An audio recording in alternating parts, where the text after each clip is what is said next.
Oke,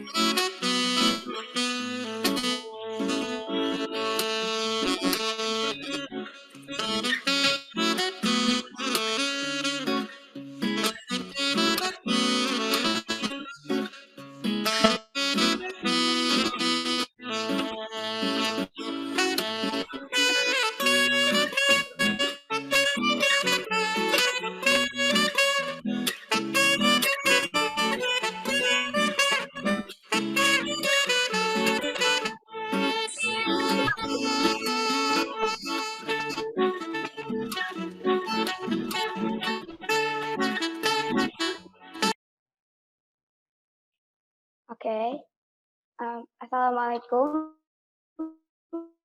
warahmatullahi wabarakatuh. Halo semuanya, selamat pagi, salam budi Dulu. luhur. Perkenalkan, nama saya Mada Kaila Mulia. Dan nama saya Pak. Dan kami berdua akan menjadi pemandu acara untuk hari ini. Sebelum memulai acara hari ini, lebih baik kita berdoa terlebih dahulu dan doa akan dipimpin oleh teman saya, Evan. Silakan, Evan. Sebelum kita mulai acaranya, marilah kita membaca doa menurut kepercayaan masing-masing. Baca doa, saya pimpin. Baca doa. Ya Tuhan, kami ingin memulai kegiatan kami. Berkatilah kami agar acara bisa terus berjalan lancar sampai akhir. Berkatilah kami juga semua yang ada di sini dengan kesehatan yang berlimpah. Semoga saudara-saudara kami yang sakit dapat diberikan kesembuhan. Terima kasih ya Tuhan. Ya Rabbal Alamin. Udah.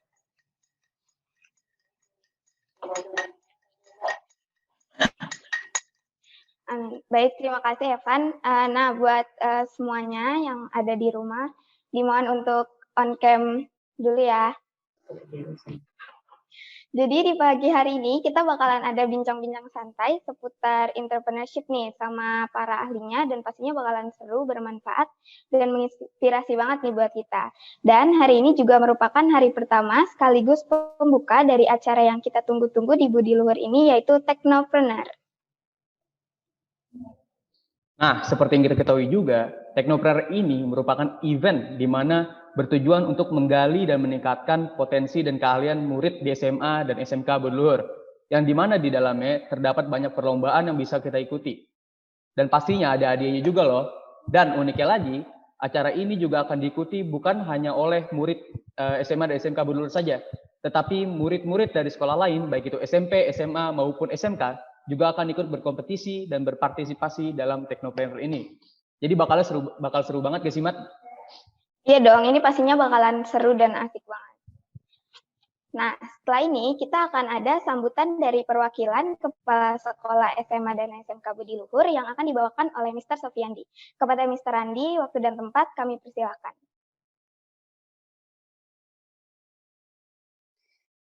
Ya.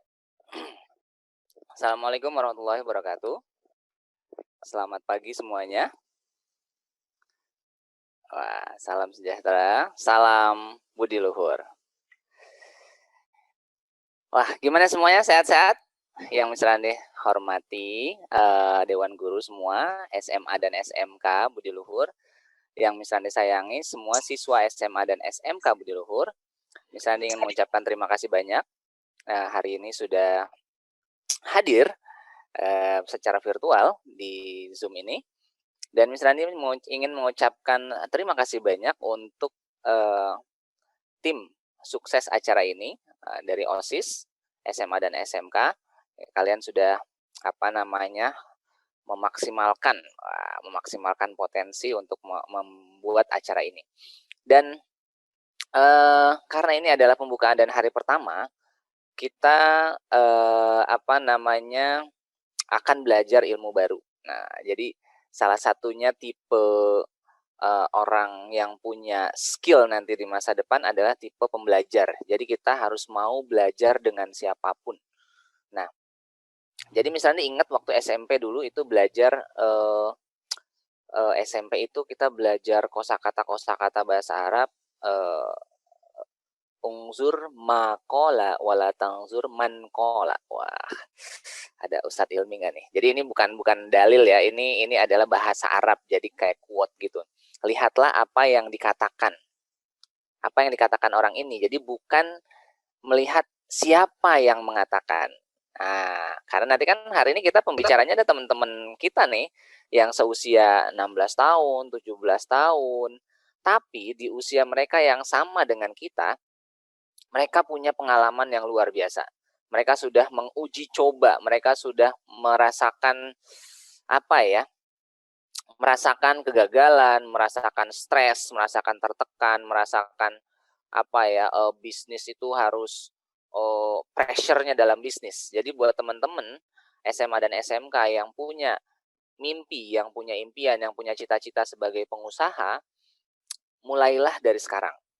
Mulailah dari sekarang. Karena misalnya dulu juga, misalnya dulu sebelum jatuh cinta dengan guru, misalnya pengusaha telur puyuh. Pengusaha telur puyuh, buka toko, buka warung, terus dulu itu rental. Jadi mahasiswa dulu nggak semuanya punya komputer, punya printer, misalnya menyediakan jasa. Jadi buat yang mau presentasi besok, misalnya ketikin, mana makalahnya sini? Saya ketikin. Tarifnya per lembar itu 1.500. Jadi kalau ada 10 lembar 15.000, lumayan buat jajan. Dulu itu masih besar. Kalau sekarang mungkin selembar udah 2.500 ya kan, 3.000 plus jasa pengetikan.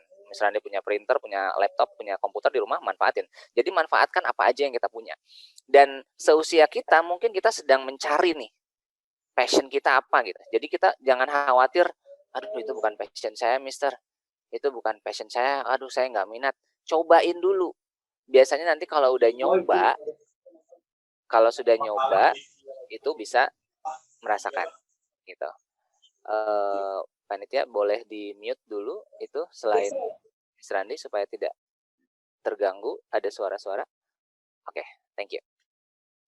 Nah, jadi di usia SMA ini usia kalian yang sangat produktif, masih punya banyak waktu, cobalah untuk melakukan sesuatu. Terutama kalau dalam bidang pengusaha kalian jualan. Kalau kalian nggak bisa memproduksi barang, jual punya orang. Tapi kalau kalian punya standar yang tinggi itu, aduh saya nggak mau jualin punya orang, Mister. Saya nggak tahu kualitasnya. Biasanya kita punya kepedean kalau kita menjual produk sendiri, gitu. Nah, coba. Jadi mencoba itu bukan hal yang mahal. Dan ketika kalian merasa gagal, Miss Randi merasakan dulu kegagalan, punya toko tapi nggak ada yang beli, sampai bangkrut, buka rumah makan, rumah makannya ada yang ngebobol, dicuri orang gitu kan, terus rusak.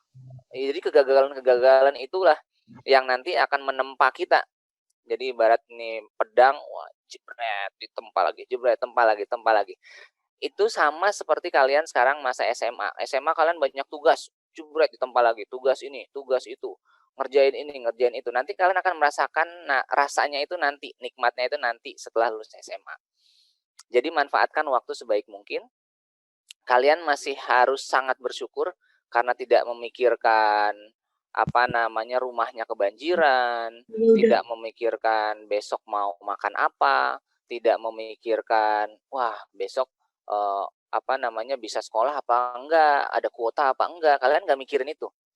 Tapi di tetangga kita di beda pulau, masih di Indonesia, itu beda kota, beda provinsi, itu mereka merasakan tuh mau sekolah kuotanya nggak ada, handphone nggak ada, laptop nggak ada, belajarnya gimana, bahkan mereka nggak belajar akhirnya. Jadi kita harus banyak bersyukur. Jadi pagi ini Miss Randi ingin mengajak, selain mengajak teman-teman semua, guru, semua siswa SMA dan SMK untuk bersyukur. Jadi selain kita membuka pikiran kita, kalau kita mau belajar, tipsnya adalah kita harus buang dulu mindset kita bahwa kita itu lebih pintar dari orang lain. Buang dulu. Walaupun kita udah punya bisnis, walaupun kita udah kakak kelas misalkan, wah pride-nya kan saya senior nih, itu dibuang dulu supaya kita bisa belajar masuk. Makanya orang yang mau belajar itu harus low profile, rendah diri, banyak mendengarkan. Nah, baru ilmu itu akan masuk.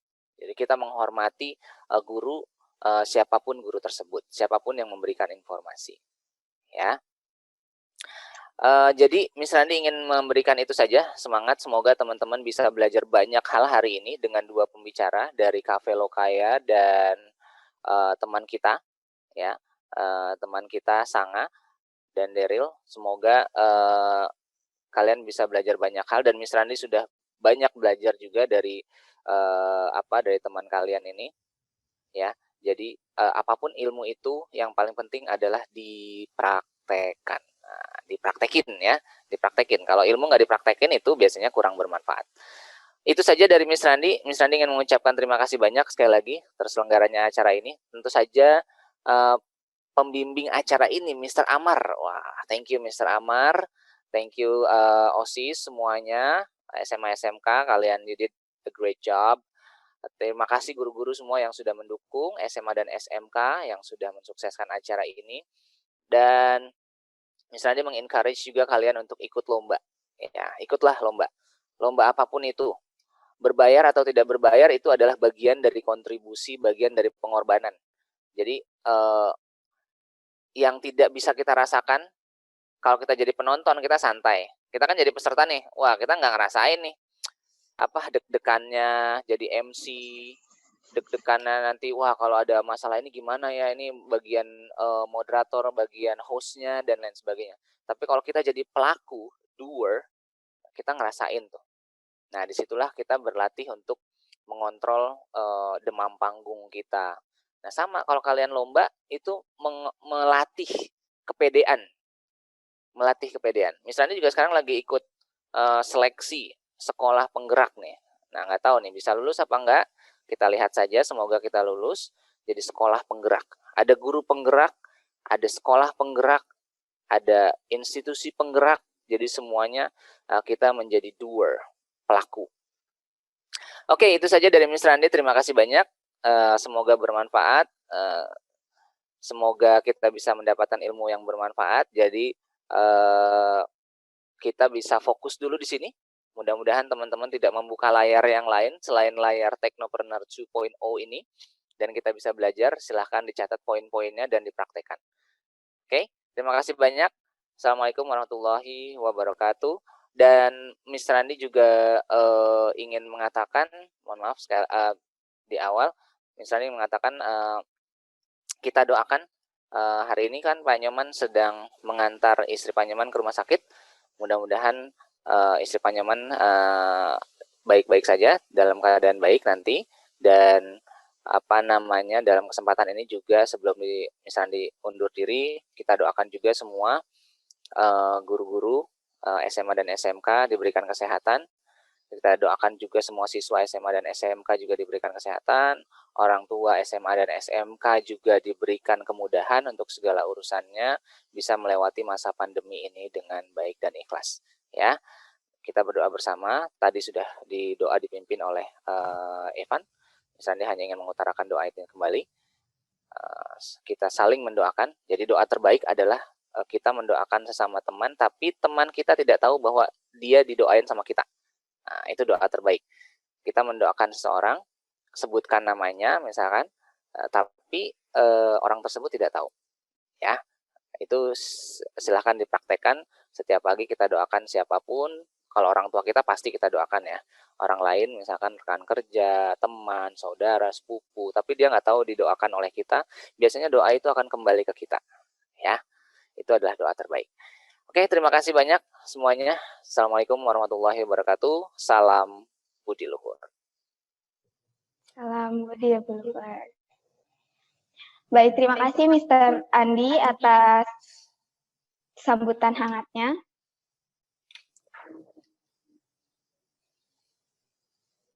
Wah, gimana nih teman-teman sambutan dari Mr. Andi tadi, bagus banget kan? Oke, karena Mr. Andi telah memberikan sambutannya, selanjutnya adalah acara yang kita tunggu-tunggu, yaitu kita akan berbincang-bincang santai dan sharing juga nih mengenai entrepreneurship. Dan sebelum itu, saya ingin sekali lagi mengingatkan kepada teman-teman untuk mengaktifkan kameranya agar acara kita tambah seru. Nah, dan hari ini kita kedatangan bintang tamu spesial yang dimana ia akan berbagi beberapa pengalaman dan ilmunya kepada kita semua. Dan tamu kita ini adalah founder dari Lokaya Kopi. Tanpa lebih lama lagi, kepada Kak Daryl, waktu dan tempat kami persilakan. Ya, selamat pagi Kak Evan, Kak Mada, apa kabar? Halo Kak, apa kabar Halo, Kak? selamat pagi Kak Deril, apa kabar Kak? Baik nih, kita baik ya, Pan? Oh, Pastinya dong. Alhamdulillah, aku sehat-sehat aja. Dan yang pastinya semangat banget nih berbagi dan bercerita pengalaman aku tentang entrepreneurship ini. Bisnis gimana Kak? Lancar nggak? Alhamdulillah bisnis aku lancar, walaupun masih ada Alhamdulillah. ya tantangan-tantangan sedikit. Nah, teman-teman, berhubung Kak Deril udah ada di sini, jadi nggak usah tunggu lama lagi, langsung saja untuk Kak Deril kami persilakan.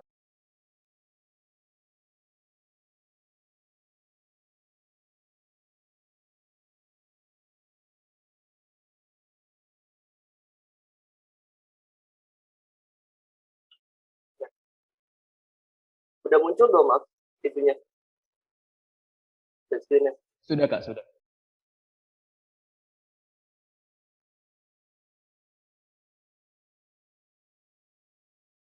Nah, selamat pagi teman-teman. Selamat pagi yang terhormat Bapak Ibu guru yang telah hadir dan Kepala Sekolah SMA dan SMK Budi Luhur. Jadi, hari ini saya ditunjuk oleh OSIS SMA Budi Luhur sebagai narasumber untuk acara teknoprener yang kedua. Misalkan nanti kalian ada pertanyaan, kalian bisa tulis aja di chat atau di penghujung acara. Soalnya nanti pas selesai akan ada sesi tanya jawab. Kita mulai aja ya. Sebelum kita mulai, lebih enak kan kalau misalkan kita kenalan dulu nih. Bagi yang belum kenal, nama saya Dila Reza, umur saya 16 tahun, dan sekarang saya bersekolah di SMKN 27 Jakarta Pusat. Dan saya mengambil jurusan Tata Boga. Nah, saat ini saya bersama kakak saya merupakan pemilik Lokaya Kopi yang berlokasi di Karyo Kreatif Lot. Seperti yang tadi saya sebutkan, kalau saya merupakan pemilik Lokaya Kopi.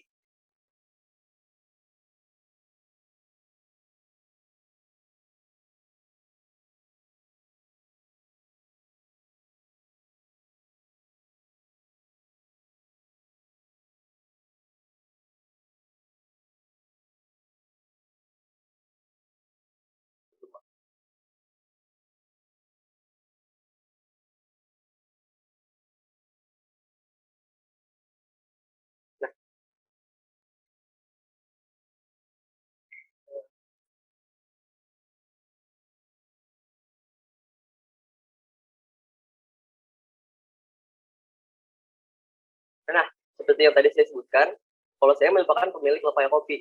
Nah, jadi bisa dibilang kalau saya merupakan pengusaha. Dan untuk Lokaya Kopi sendiri, kita sudah berdiri sekitar selama 1,5 tahun. Nah, sekarang saya bakal sedikit bercerita tentang perjalanan Lokaya Kopi dan langkah-langkah apa saja yang sudah saya ambil agar saya sampai sekarang ini. Sekarang garis besarnya. Pada awalnya, membuka kafe memang merupakan mimpi saya dari kecil. Dan seiring berjalannya waktu, mimpi saya berubah menjadi cita-cita. Cita-cita berubah menjadi target. Saya masih ingat dulu, liburan tahun 2019, saya baru lulus SMP. Dan saya merasa bosan kalau waktu yang saya lewati tidak bermanfaat. Nah, akhirnya saya mengajukan diri untuk mengajukan ide saya kepada orang tua saya untuk membuka kafe sebagai penghasilan tambahan. Dan alhamdulillah ide saya disetujui oleh orang tua saya. Dan saya pun mulai membuat bisnis plan untuk kafe saya. Tapi sebelum saya membuat bisnis plan itu, saya ingat kalau misalkan saya belum punya nih nama untuk kafe saya. Dan saya pun mulai mencari referensi dari teman, keluarga, maupun internet. Nah, sebelum jadi Lokaya Kopi, kafe saya pernah mendapatkan ingin dinamakan seperti nama Bung Kopi atau Kopi Nostalgia. Tapi karena nama-nama itu sudah dipakai oleh brand lain, akhirnya saya punya ide nih untuk menamakan kafe saya dengan nama Lokaya Kopi. Nah, Lokaya Kopi ini Lokaya itu berasal dari bahasa Sanskerta yang berarti dunia. Jadi Lokaya kopi berarti dunia kopi. Nah, nama ini saya pilih karena memang dedikasi saya untuk dunia kopi itu sangat besar. Dan saya harap saya bisa menyebarluaskan kopi ke seluruh dunia.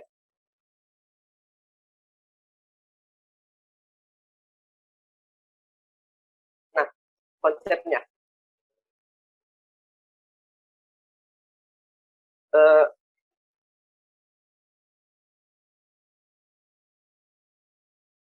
Nah, setelah menemukan nama untuk kafe saya ingin menemukan konsep untuk kafe saya. Nah, mencari konsep untuk sebuah kafe itu bukanlah hal yang mudah. Karena konsep merupakan hal yang mendeskripsikan bagaimana kafe kita dan hal yang nantinya bakal bikin pelanggan itu menetap.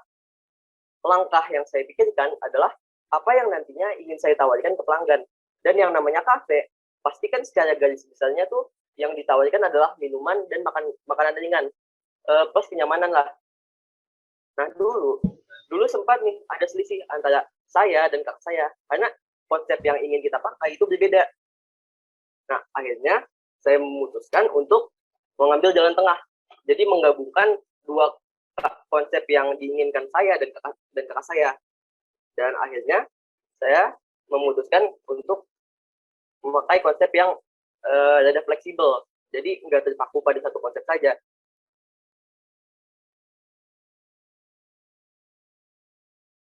Menunya. Setelah selesai menemukan konsep, langkah saya selanjutnya adalah untuk membuat menu untuk kafe saya. Dan saya berpikir nih, apa sih yang bisa bikin produk saya beda dengan yang lain? Apa sih yang pelanggan sekiranya harap dari produk saya nantinya? Entah itu packagingnya, rasanya, maupun looks-nya. Akhirnya, setelah banyaknya percobaan,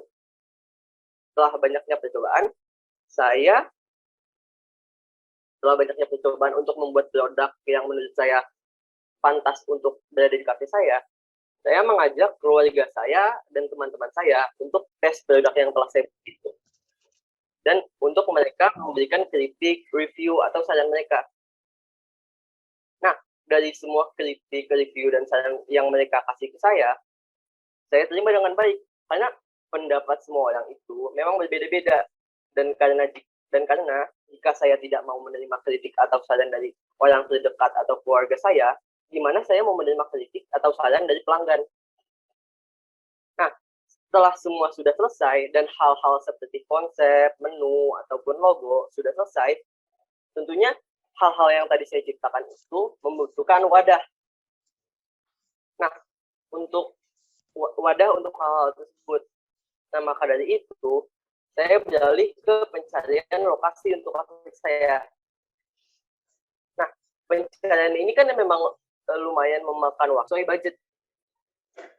Hanya setelah pencarian di internet saya tidak berbuah hasil, saya mencoba itu mencari di sekitar daerah saya.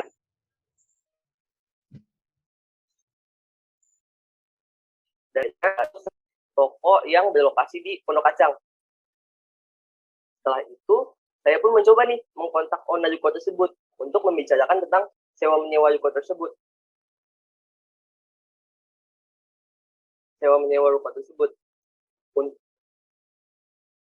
Dan untuk meminta izin agar saya diperbolehkan untuk mensurvei ke dalamnya, ke dalam toko tersebut. Dan setelah survei selesai, kita mencoba survei lokasi di daerah tersebut dan mencoba survei market di daerah tersebut. Sekiranya jika kita membuka toko di daerah tersebut, apakah banyak pelanggan yang minat atau tidak. Nah, setelah kita pikir matang-matang dan setelah kita dimusyawarah, kita akhirnya berencana untuk mengambil ruko tersebut. Nah, dan untuk hal-hal seperti kayak furniture dan supplier untuk bahan baku, saya serahkan kepada orang tua saya karena memang saya kurang paham mengenai hal-hal tersebut. Nah, setelah semua sudah lengkap dan kafe saya sudah jadi, kita berencana untuk memulai yang namanya tahap soft opening. Nah, tahap soft opening ini adalah tahap yang seperti mensimulasi saat kita sudah membuka. Saat kita sudah membuka dan kita mengundang keluarga dan kerabat kita untuk berakting seperti pelanggan. Nah, tahap soft opening ini juga berguna agar pegawai-pegawai kita tidak kaget saat kita menghadapi pelanggan beneran. Alhasil, karena tahap soft opening kita lancar, saat kita grand opening, pegawai-pegawai kita juga tidak kagok saat menemui pelanggan. Dan saya tahu nih, kalau yang tadi-tadi itu cuma permulaan, dan bakal risiko-risiko dan tantangan yang nunggu saya ke depannya. Apalagi yang namanya bisnis kan, pasti bakal ada aja yang namanya kompetisi, bad luck, atau mungkin sales yang tidak sesuai ekspektasi. Dan saya sadar kalau misalkan hal-hal ini dan risiko-risiko ini merupakan sebuah tahap dalam perjalanan saya dalam mengelola bisnis. Dan semesta juga udah punya rencana buat kita semua, tinggal cara kita jalaninnya aja. Nah, selama 1 tahun ini, lumayan banyak event-event yang kita sudah ikuti atau adakan. Seperti salah satunya yaitu event Home Team Barista ini. Nah, event ini tuh merupakan event pertama kita, yang merupakan kelas junior barista. Dan diikuti oleh lumayan banyak peserta, dan bahkan salah satunya adalah penyandang disabilitas. Nah, di event ini, pesertanya diajari materi-materi dasar tentang kopi, sejarahnya, sampai cara membuatnya. Nah, event yang kedua yang kita adakan ini merupakan event besar hasil kerjasama kita, Lokaya Kopi, dengan PT Sarinah, yang bernama Nubru Kopi Nusantara. Nah, jadi kita ditawarkan oleh PT Sarinah untuk mengadakan kelas barista di dalam mallnya, yang diikuti oleh berbagai macam peserta. Nah, dari orang dewasa sampai anak SD. Tak hanya sampai di situ, kita juga sempat mendemonstrasikan berbagai macam metode kopi di depan salah satu direksi Sarinah, yaitu Bapak Gusti Ngurah Putu Sugiyarta Yasa. Nah, event ini juga merupakan event yang bisa dibilang panjang, karena berlangsung selama 3 hari berturut-turut. Dan alhasil, karena kita juga bekerja sama dengan PT Sarinah, kita sempat masuk beberapa artikel lokal, dan saya dan kakak saya ditunjuk sebagai generasi muda pencinta kopi untuk mewakili Sarinah. Nah, kalau event yang ini merupakan event lanjutan dari event sebelumnya.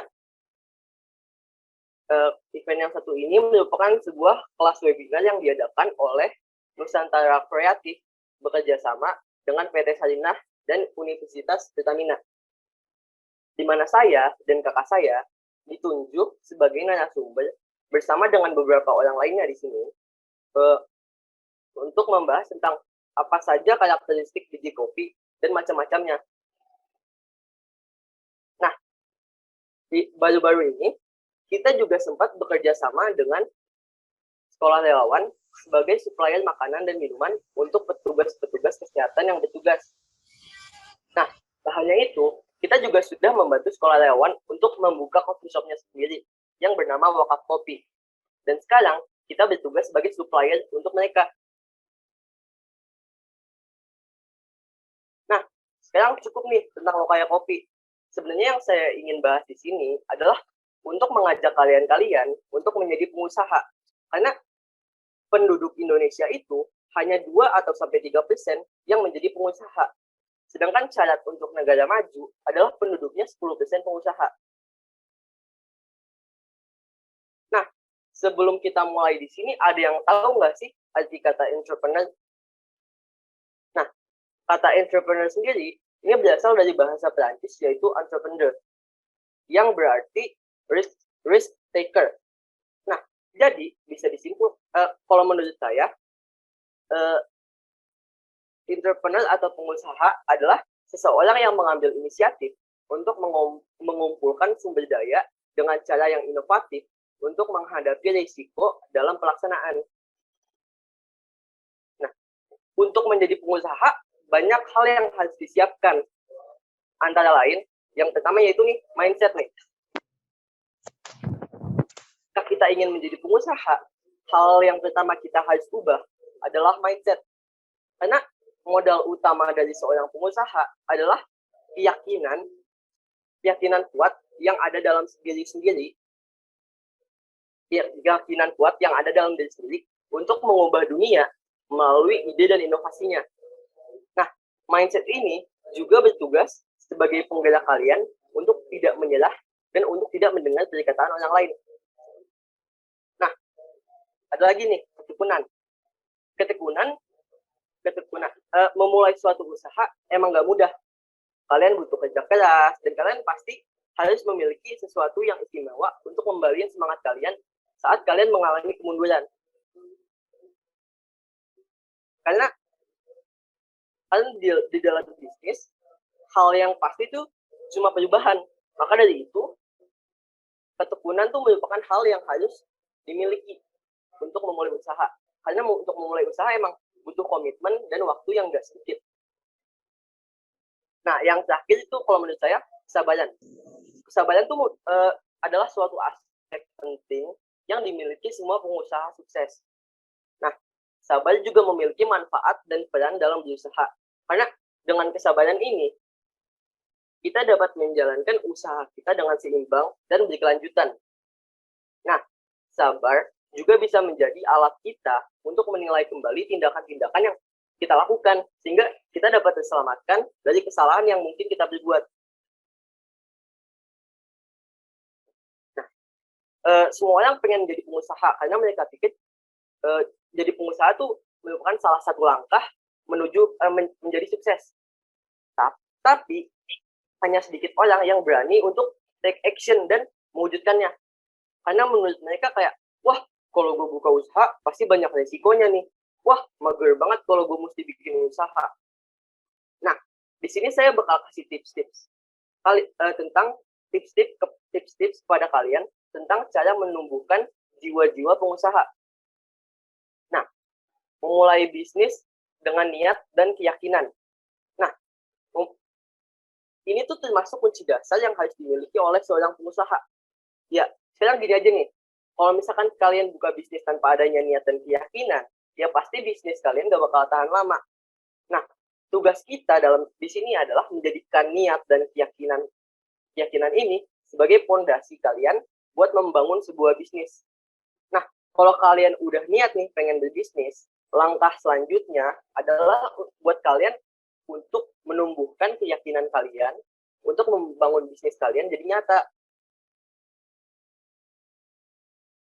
Memiliki kecepatan melihat peluang. Nah kan banyak nih orang yang buka bisnis karena mereka memanfaatkan peluang yang mereka peroleh di lingkungannya.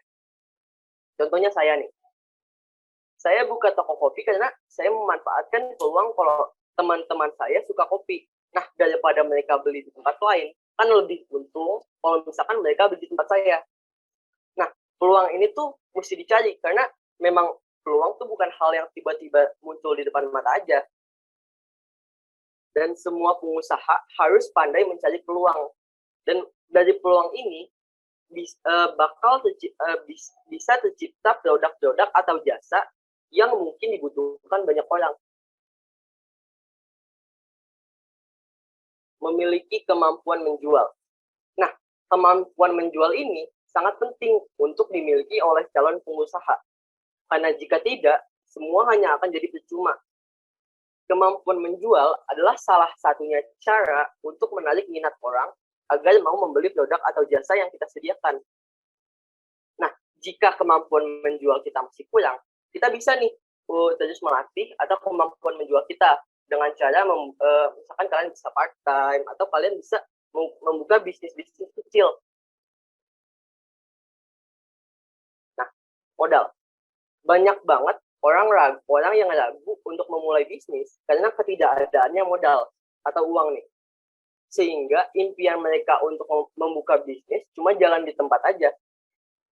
Nah, buat ngatasin hal ini, kalian harus mencari modal. Caranya, kalian bisa kerja part-time, membuka bisnis kecil atau menabung dari uang bulanan kalian. Nah, itu juga bisa dijadikan media untuk melatih kemampuan menjual kalian. Nah, setelah itu kalian pasti ada yang bilang nih, jadi pengusaha ribet banget, padahal tinggal buka toko terus bla bla bla. Nah, maka dari itu kalian harus tahu nih perbedaan antara bisnis jangka panjang dan bisnis jangka pendek. Untuk bisnis jangka panjang, menurut saya bisnis jangka panjang adalah bisnis yang kalian buka yang berskala besar dan untuk jangka waktu yang panjang. Seperti bisnis kayak ngebuka restoran, buka coffee shop, toko retail, dan lain-lain. Nah, bisnis ini juga bisa dijalankan kayak sebagai mata pencaharian atau bahkan penghasilan sampingan. Bisnis jangka pendek. Nah, bisnis ini bisa dibilang bisnis yang sementara, karena hanya dibuat untuk jangka waktu yang pendek dan hanya berskala kecil. Nah, bisnis ini juga bisa dibuat sebagai media pelatihan kemampuan menjual kalian. Bisnis ini mencakup time, justice, dan lain-lain. Sekarang saya bakal kasih tahu kalian enak dan gak enaknya jadi pengusaha apa sih? Nah, sekarang saya bakal kasih tahu tidak enak dampak negatif jadi pengusaha. Yang pertama pasti sedikit waktu luang.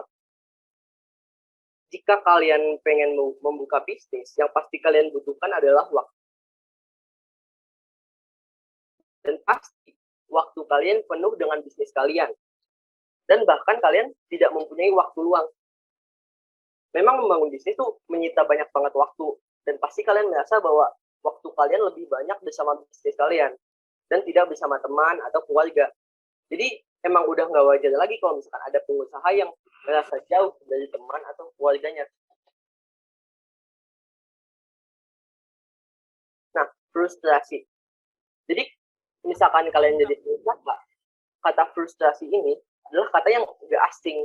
Karena ketika semua ide, produk, dan proses tidak berjalan dengan sempurna, rasa frustasi ini pasti bakal menghantui kalian dan bahkan bisa mempengaruhi keputusan yang bakal kalian ambil ke depannya. Kurang bisa fokus. Ini berbeda-beda ya, karena kurang fokus ini terjadi ketika seorang pengusaha yang kurang fokus ini terjadi ketika seorang pengusaha melakukan multitasking.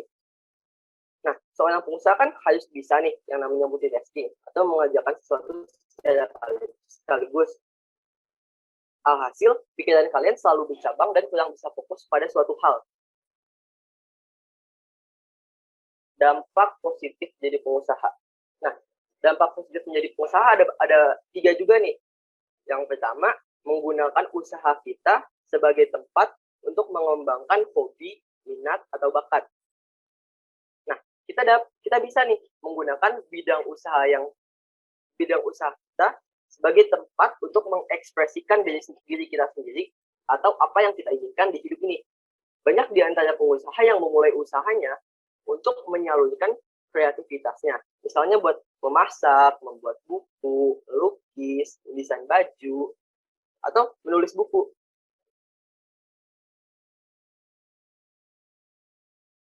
Bebas mencoba hal baru. Nah, kalau misalkan kalian jadi karyawan, pasti kalian harus mengkoordinasikan segala sesuatu pada atasan tentang ide kalian dan belum tentu disetujuin. Beda dengan pengusaha, kita bebas mencoba konsep baru, mengembangkan ide dan sistem yang mungkin bisa mengembangkan usaha kita. Nah, dari hal ini kalian juga bisa mendapatkan jika kalian kerjasama dengan orang lain. Kalian bisa tahu rasanya menjajal potensi kalian. Maupun ini berhasil atau enggak, yang penting kalian udah lebih dalam menggali potensi kalian sembari menjalankan usaha kalian. Menjadi pribadi yang lebih berani dan disiplin. Ketika kalian udah memilih untuk membangun usaha, ya kalian berarti udah siap untuk memimpin diri kalian sendiri saat kalian membuka bisnis. nanti pasti kalian bakal menghadapi tantangan-tantangan yang bakal kalian jadi pribadi yang lebih berani dan bijaksana. Dan kalian pasti bakal dihadapi oleh berbagai macam pilihan dan risiko. Nah, di sini kalian pasti akan menuntut diri kalian sendiri untuk berani mengambil keputusan. Dan harus siap untuk menghadapi risiko yang akan kalian tanggung kalau misalkan kalian keliru saat kalian mengambil keputusan. Misalkan kalian dihadapin pada masalah yang kalian gak pernah bayangin. Nah, pasti bakal muncul potensi-potensi tersembunyi dalam diri kalian dalam menyelesaikan masalah. Nah, jika kalian mengalami kesulitan atau sedang berusaha mengembangkan sesuatu, kalian kan pasti bakal selalu mencari jalan keluar yang terbaik. Nah, kalian juga pasti akan jadi lebih disiplin dalam hal apapun. Misalkan dalam mengatur keuangan, membuat dan menepati janji. Kita juga harus disiplin dalam memotivasi diri kita sendiri. Karena jika kalian melakukan kesalahan, gak bakalan ada orang lain yang mengingatkan kecuali diri kalian sendiri. Nah, saya bakal kutip nih perkataan dari seorang influencer. Seseorang yang hidupnya selalu berada di jalan lurus, ketika bertemu suatu belokan, dia pasti tersesat. Beda dengan seseorang yang hidupnya selalu dipenuhi lika-liku. Ketika bertemu dengan jalan lurus, dia akan bertanya di mana belokannya atau di mana tentangannya. Sekarang saya bakal buka sesi tanya jawab nih. Jika ada yang ingin bertanya, kalian boleh open mic atau tulis aja di kolom chat.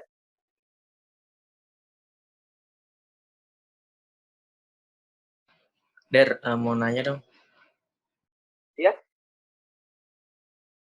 Boleh, silakan nanya. Iya, kalau tips dari Daryl sendiri tuh gimana sih bagi waktunya antara belajar sama jualan gitu? Kenapa? Tips dari Daryl sendiri, Ya. bagi waktunya tuh gimana? Kayak antara pada saat belajar sama handle lokaya ini. Nah, untuk membagi waktunya, saya membagi waktu jadi untuk mengelola lokaya, saya mengambil weekend saya untuk mengelola lokaya. Jadi weekday itu penuh dengan sekolah, dan weekend penuh dengan mengelola bisnis. Jadi lumayan sedikit waktu saya juga untuk bermain bersama teman. Itu. Oke, terima kasih Daryl. Apakah ada lagi?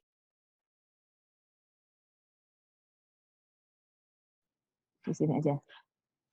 Halo Daryl. Iya, halo. Ini Bu Tami.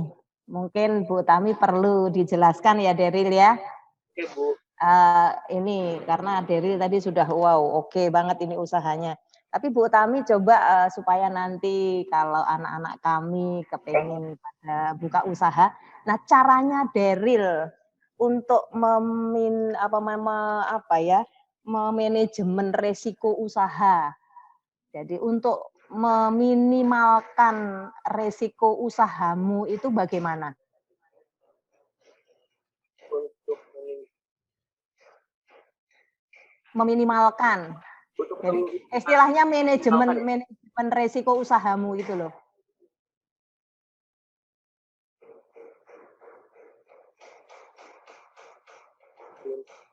Paham belum? Setiap usaha kan pasti ada resiko ya. Nah, caramu untuk meminimalkan resikomu dalam usahamu itu bagaimana? Untuk meminimalkan resiko ya.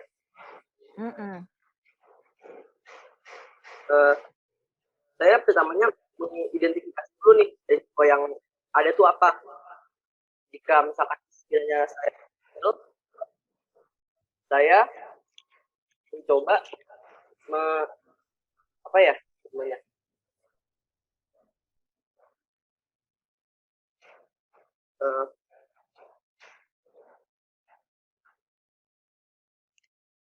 berkomunikasi kan putus-putus ya.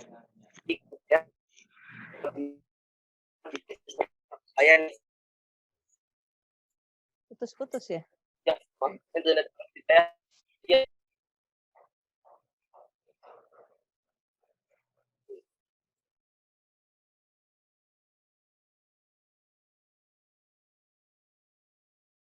Mas betul.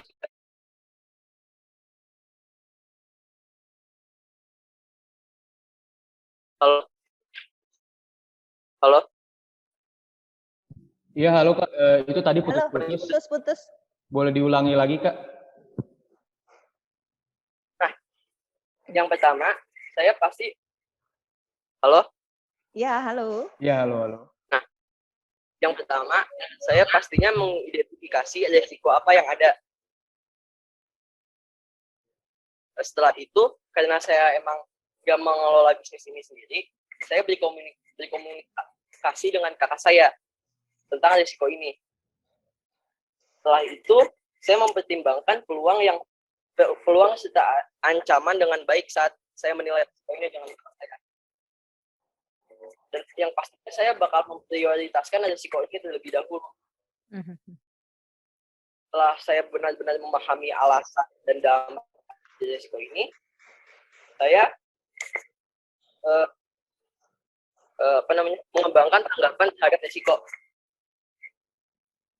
Setelah itu, saya mengambil langkah preventif untuk risiko ini agar tidak terulang lagi ke depannya. Oke. Mau ditambah lagi atau cukup? Udah aku. Baik. Oke, ini ada Derin. pertanyaan. Oke. Iya, makasih Bu. Sama-sama, Oke, Kak. Derin. Kak Deril ada pertanyaan nih di komen. Yang pertama Ya. dari Parikesit Kuncoro Aji. Apa yang membedakan produk Kak Deril dengan produk lainnya dan bagaimana Kak Deril bisa bertahan dan bersaing di masa pandemik ini? Untuk yang membedakan produk saya, untuk yang pertama pasti dari bahan bakunya sendiri. Karena kita memproduksi bahan baku kita sendiri, mulai dari biji kopinya, susunya, sampai gula arennya. Nah, untuk menghadapi apa tadi? Untuk menghadapi pandemi. Nah, untuk menghadapi pandemi ini, yang pastinya kan saat mulai pandemi kita nggak buka karena kita lumayan takut terpapar virus juga.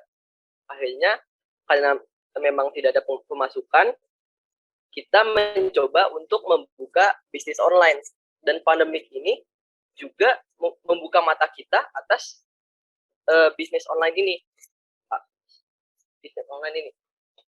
Nah, setelah itu kita mencoba menjual menjual kopi kita di bisnis online kita ini.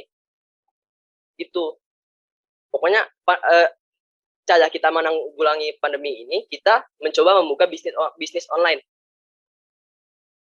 dan mengedepankannya.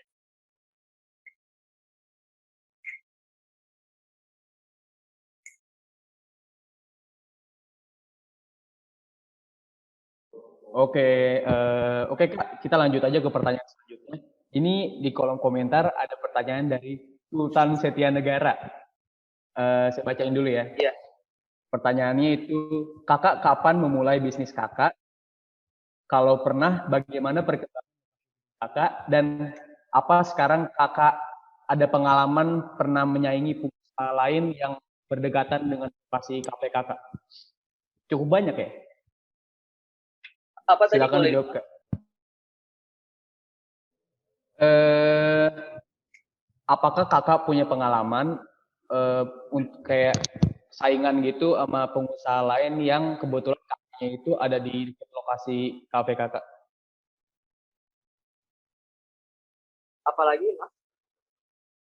Dan kapan Kakak pertama kali memulai bisnis ini? Pertama kali saya ngebuka bisnis ini tuh pas umur 15 tahun, saat saya baru lulus SMP. Nah, untuk pengalaman bersaing sih saya tidak lumayan ada sih satu, saya bersaing melawan apa namanya, Haus ya, karena di sekitar toko saya ada ada franchise house. Nah, cara saya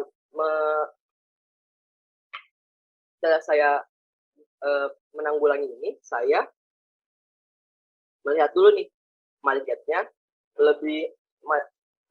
pelanggan saya lebih suka yang mana, kafe saya atau house. Nah, maka setelah itu karena waktu kita juga kalah nih dari house, saya akhirnya mencoba searching dan mencoba rebranding. Akhirnya setelah saya searching dan saya menghubungi teman-teman saya yang lumayan ikut di dunia kopi ini, saya dihubungi oleh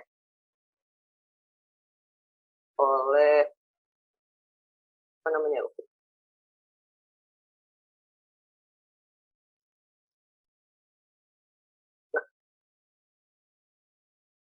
Nah, iya, kita dihubungi oleh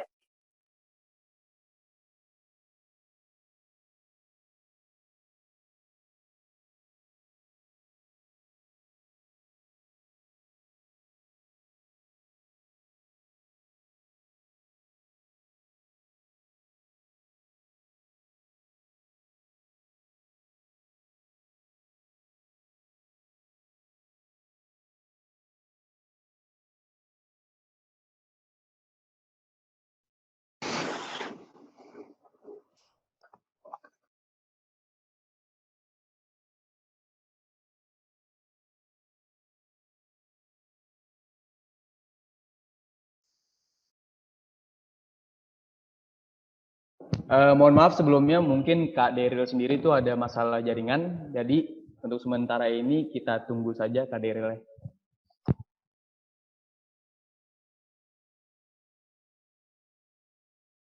Mungkin kalau mau ada yang nanya lagi, silakan di kolom komentar ataupun bisa raise hand. Ntar kami catat.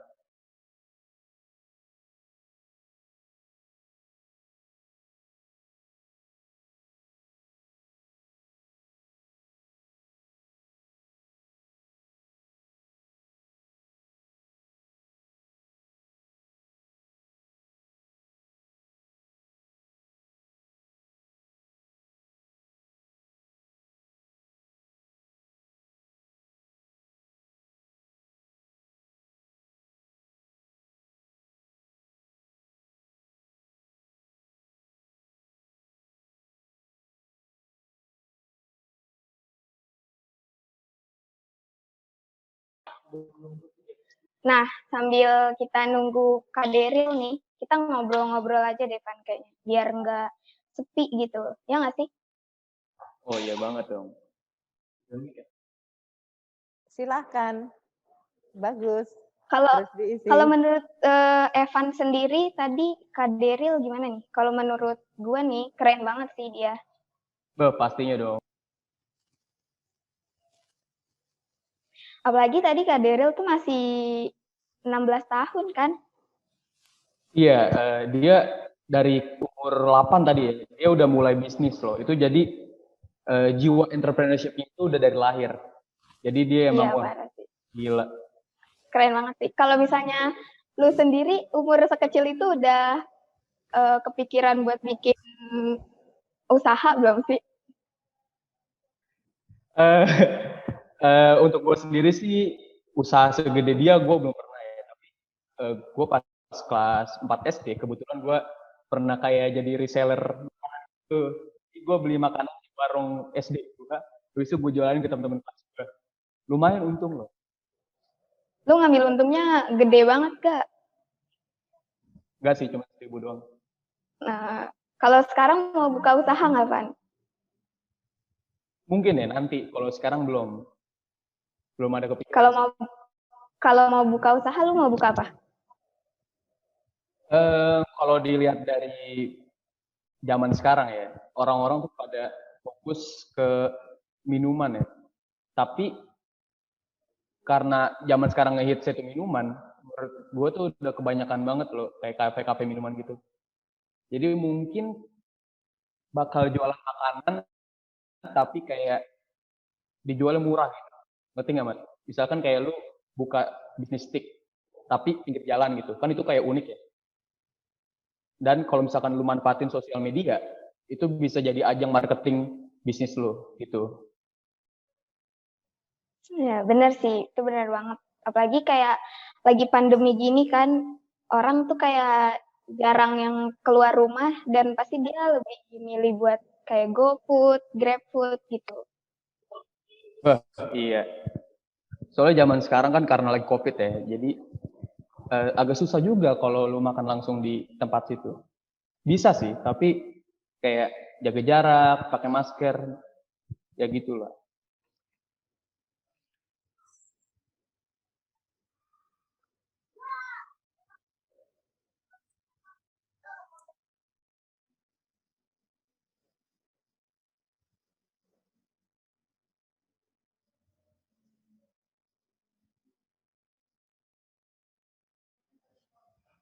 Kalau lu sendiri, Mat, pernah jualan nggak pas kecil? Kalau gue sendiri sebenarnya nggak pernah kepikiran mau buka usaha sih. Cuman nggak tahu juga kan kayak sesuai waktu aja gitu berjalannya waktu. Tapi tuh abang-abang gue tuh kayak udah ada beberapa yang buka usaha gitu. Jadi mungkin gue bakalan ikutan, tapi belum. Wah, Kak Dira udah balik nih. Kak Dira udah datang. Maaf ya tadi disconnect. Iya, nggak apa-apa. Nggak apa-apa, Kak, nggak apa-apa. Jadi silakan dilanjutin aja. Iya, bisa dilanjut, Kak. Ya tadi ya. Nah, saya kan lagi blending nih. Saya kan memutuskan untuk branding. Nah, saya berusaha untuk memindahkan Lokaya Kopi ke tempat lain. Dan alhamdulillah kita dikontak oleh PT Perpustakaan Uang Republik Indonesia untuk membuka Lokaya Kopi di lahan kreatif mereka yang dilokasi di Kreatif Lot yang masih satu manajemen sama itu Pak.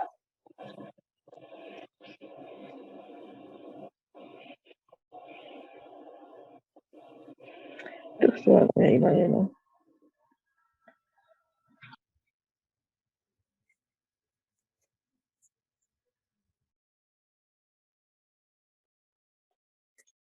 Halo? Halo, Kak. Iya. Iya, halo, Kak. Tadi pertanyaannya apakah sudah semua terjawab? Kalau memang sudah, Masih banyak bakal pertanyaan lanjut ke nih. pertanyaan selanjutnya. Masih banyak banget soalnya. Ya, nggak apa-apa. Jadi kita Nih, ada Kita bakal- pertanyaan dari Pak Febi. Katanya, coba berikan tip-tip untuk menjadi wirausaha muda yang kreatif. Apa maaf? Coba berikan tip-tip untuk tips-tips untuk menjadi wirausaha muda yang kreatif. Yang pertama sih saya selalu menghindari yang namanya game. Pertama, karena memang orang tua saya juga tidak suka kalau misalkan saya bermain game. Yang kedua, selalu halo? Iya, Kak, lanjutin, Kak.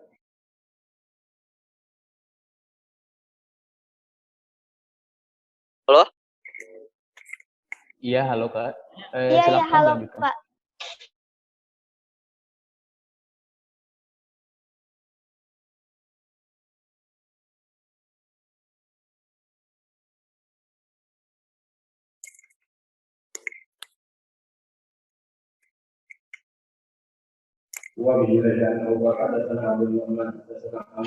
Maaf Kak, tadi nge-freeze.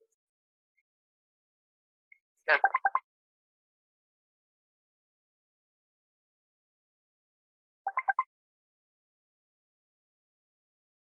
halo? Iya, halo, Kak. Nah, jadi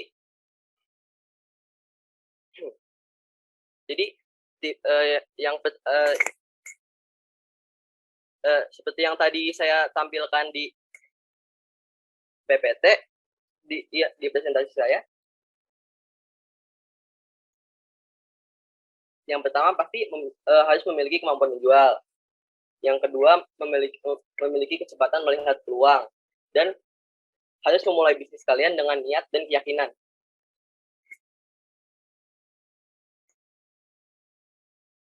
Itu sih, gitu aja sih Kak.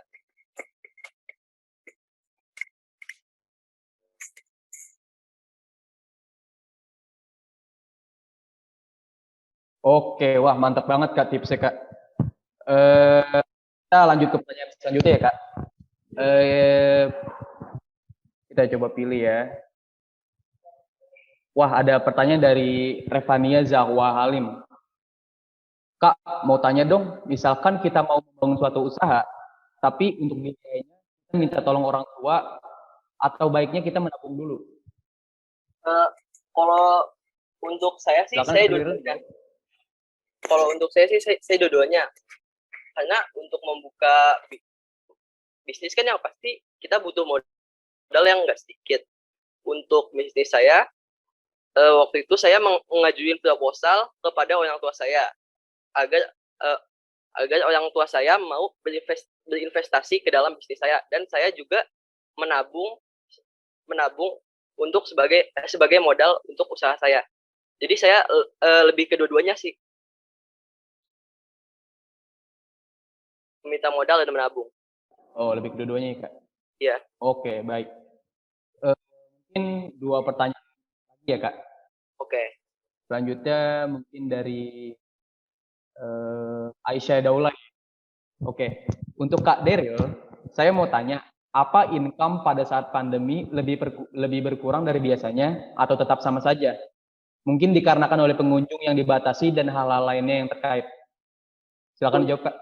Untuk yang pasti kan income tuh pasti berkurang karena emang pengunjung kan dibatasi kan. Dan kita juga nggak tutup lebih cepat. Iya sih, itu aja. Jadi di masa pandemi semua bisnis pun income-nya sangat terdampak. Ya, income-nya tuh income yang pasti berkurang karena emang pengunjung dibatasin dan kita diharuskan untuk tutup lebih cepat. Oke. Oke, lanjut pertanyaan terakhir mungkin dari Elsa Adela. Kak, sekarang kan udah banyak banget nih usaha yang sama dan sejenis dan pastinya persaingannya ketat banget. Jadi gimana sih caranya agar kita bisa tetap bersaing dari brand-brand kita yang sama? Nah, maka dari itu saat kita ingin membuka bisnis, kita harus mempunyai yang pasti kita harus mempunyai konsep yang beda dan unik dari yang lain. Karena yang ngebedain kita dengan bisnis yang lain adalah konsep kita ataupun bisa menu kita. Itu sih. Oh, mungkin Mr. Andi mau nanya ya, Mr. Sofyan? Iya, masih ada waktunya berapa menit nggak? Masih Sir, silakan, nggak apa-apa. Sebentar ya. Tadi misalnya mau ngucapin terima kasih buat Daryl. Thank you ya Daryl, sudah hadir di sini di SMA Budi Luhur. Nah, menarik sih dari cerita kamu tadi, dari SMP kamu sudah punya mimpi, sudah punya rencana, dan kamu berkolaborasi sama kakak kamu, terus kamu mengajak orang tua kamu, meyakinkan orang tua, mungkin juga meyakinkan orang tua bahwa kamu mulai bisnis juga itu ada prosesnya ya, artinya nggak langsung di approve gitu, oh yaudah kamu ini, atau mungkin juga langsung di approve gitu. Tapi misalnya ini mau tanya sedikit nih, tadi misalnya udah catat beberapa poin gitu. Kalau kamu sendiri targetnya Cafe Lokaya ini yang kamu bidik ini anak muda atau orang dewasa. Lalu pada saat kamu membuat konsep, logo, menu gitu kan, itu butuh berapa lama sih? Karena kan itu yang harus kita well prepare ya. Konsep, logo, menu, bahwa produk kita ini berbeda dari yang lain, itu berapa lama yang kamu pikirkan? Kira-kira sih itu aja. Terus modal awal terakhir, modal awal kamu pernah nggak kamu hitung?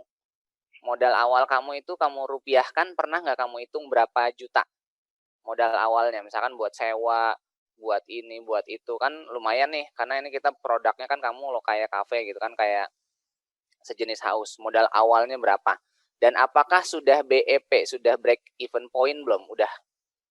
Udah selesai belum? Udah itu aja. Ya, sorry ya agak lama soalnya menarik nih, misalnya udah catat banyak pertanyaan. Oke. Yang pertama maaf apa Pak? Yang pertama target bidik yang kamu bidik buat Cafe Lokaya. Customer-nya. Oh, target pelanggan ya? Iya, target pelanggan, betul. Untuk target pelanggan kita lebih membidik untuk anak-anak, siswa dan untuk mahasiswa. Oke. Untuk bisnis planningnya kita mengambil waktu sekitar 4-5 bulan. 4-5 bulan, oke. Yang ketiga modal ya Pak? Yang ketiga modal, ya.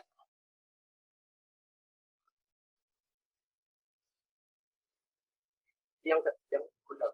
Untuk modal waktu itu,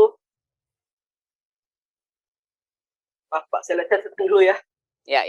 Kira-kira aja, nggak apa-apa. Kira-kira aja, nggak harus precise gitu, angka nggak apa-apa. Kira-kira berapa rupiah gitu, kalau dirupiahkan? 300-400 jutaan sih Pak. 300-400 juta. Wow, Iya. Besar ya? Iya. Dan Oke. Tapi ini kamu berhitung nggak? Kira-kira BEP-nya itu break even point-nya berapa tahun atau berapa bulan gitu? Kamu punya target nggak? Iya, berhitung. Untuk kita mengharapkan 2 tahun ke depan kita sudah bermodal. Oh, 2 tahun ya, udah baik modal. Oke. Kamu itu nggak sekarang udah balik modal atau belum untuk yang ini? Karena ini kan kena pandemi ya, berarti kan ini agak. Harusnya sih kalau tidak ada pandemi, kita harap sekarang sudah mencapai 80%. Tapi karena memang terhambat, kita masih hanya masih stuck di 60%. Oke, siap. Thank you Daryl, kamu keren banget. Sip. Makasih Pak. Ya. Oke, terima kasih Serandi atas pertanyaannya dan juga terima kasih Kak Daryl. Nah, teman-teman, tadi kan presentasi Kak Daryl tuh sangat bagus banget ya. Nah, untuk kalian nih yang suka nongkrong-nongkrong atau yang suka kopi, kalian bisa kunjungi Cafe Lokaya Kopi di Kreo. Oke, karena udah Kak Daryl udah selesai nih sharingnya, udah cukup banyak juga yang nanya. Terima kasih banget buat Kak Daryl sekali lagi atas sharing-sharingnya. Terima kasih juga buat teman-teman dan Bapak Ibu guru yang udah kasih pertanyaan. Mohon maaf banget buat kalian yang belum bisa nanya, masih bisa nanti di tim bicara selanjutnya karena masih ada lagi. Dan semoga semua ilmu yang Kak Daryl kasih hari ini bisa bermanfaat buat kita semua ya. Oke, teman-teman sekalian dan Bapak Ibu guru, setelah ini kita akan break sebentar dan kita bakalan kembali pada pukul 10.15. Silakan buat kalian yang mau makan atau mau rebahan dulu, boleh banget. Sampai jumpa nanti.